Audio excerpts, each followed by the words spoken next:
Assalamu alaiki ya sayi bata mai farin haniya da haske na fuska. Dalili ne ya kawo ni gare ki dan kina da abin da zuciya ta dauka. Ni ba za da guje ba ko in sare, dan akan kawadar ki zan jure duka. Ni a gona yanzu kin zarce yar kowa, idan na samu ki ai na kwashe haraka.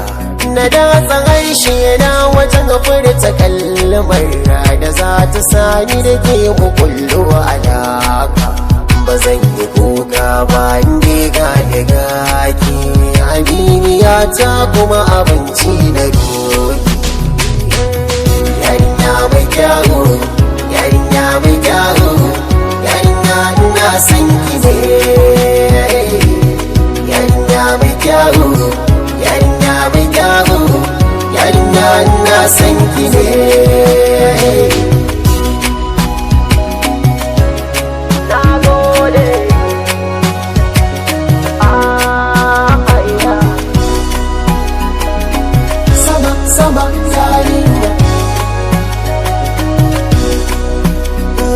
Tunanina yana ce da ni da ke kadai zan kare daga rayuwata.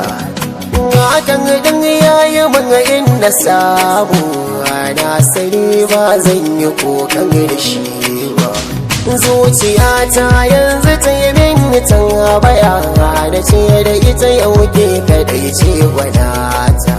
Gari da dama kuma ina za na kwana, masoyiya ta ke kadai ce muradi. Duk lokacin da na hangi banganki ne ba, zuciya kowa take ga azaba. Ba zan yi kuka ba inda ga daga ki, aminiya ta kuma abinci na doki. Yarinya mai kyawu, yarinya mai kyawu, yarinya ina san ki ne. Yarinya mai kyawu, yarinya mai kyawu, yarinya ina san ki ne.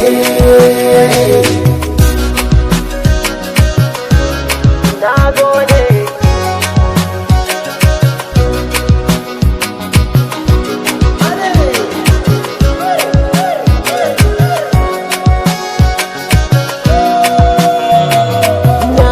San ki ba don kuɗi ba, ba don shigar tali